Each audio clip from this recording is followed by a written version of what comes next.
बच्चों अब इस क्वेश्चन में हमें कहा गया है double ordinate of y square equal to 4ax is of length 8a.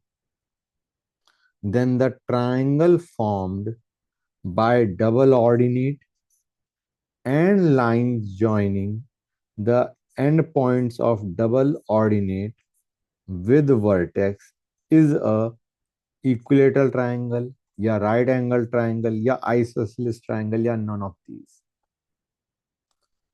तो देखो बच्चों इसे सबसे पहले let us look at the parabola given to us. We are given y square equal to 4ax.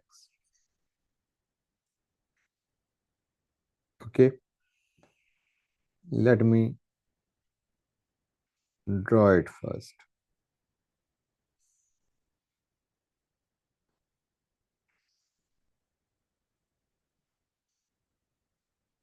ये हमें दे रखा है, ठीक है बच्चों। अब हमें कहा गया है that the double ordinate is 8a। इसका मतलब इसका मतलब दिस इज 8a। तो ये कितना आ जाएगा बच्चों? 4a। हाँ है ना? This is 4a, this is 4a। Clear है?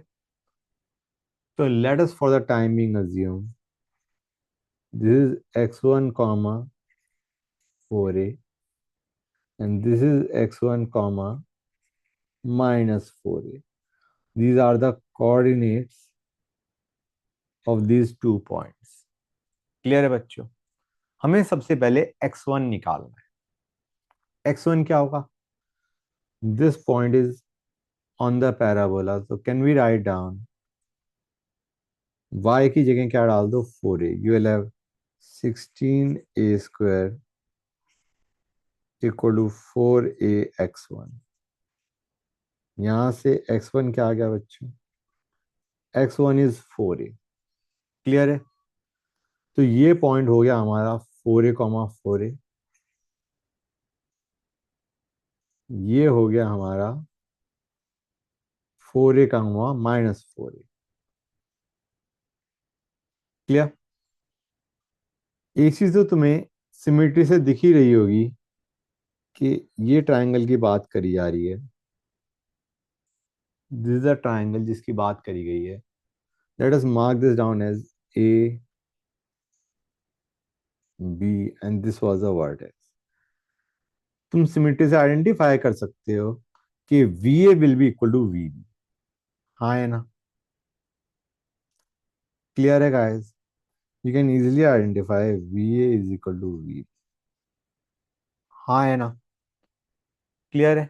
और वर्टेक्स भी तुम्हें पता ही है ये। बच्चों let us first check is V A और वी बी इक्वल है, but is V A equal to A B? Check करते हैं।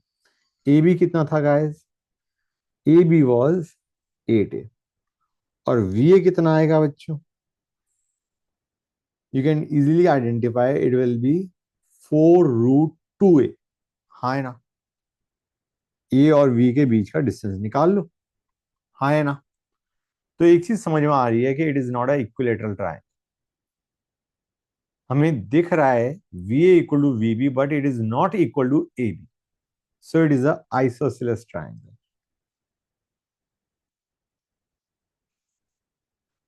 अब दूसरी चीज क्या थी? इज इट राइट एंगल्ड और नॉट? तो बच्चों वी ए की स्लोप क्या होगी? स्लोप ऑफ वी ए क्या होगा? दिस। तुम देख सकते हो ए इज 4a, 4a, तो स्लोप विल बी 1। हाँ है ना? स्लोप ऑफ वी ए मैं लिख देता हूं। Slope of we A is, ऐसे देखो, 4a y1 minus y2 bye x1 minus x2। समझ आ रहा नहीं आ रहा है बच्चों? तो ये आ गया हमारा 1। अब निकालते हैं slope of we B.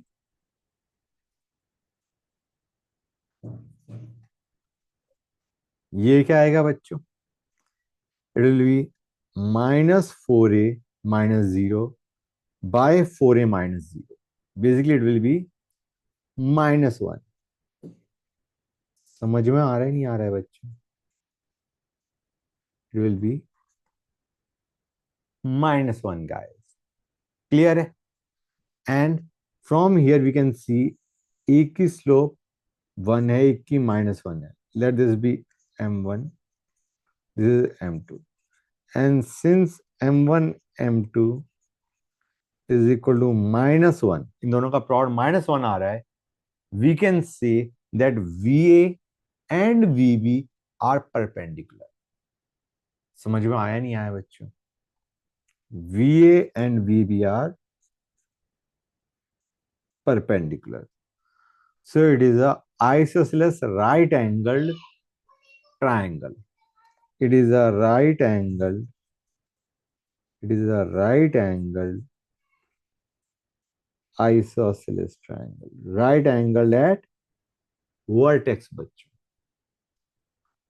Clear? That's good.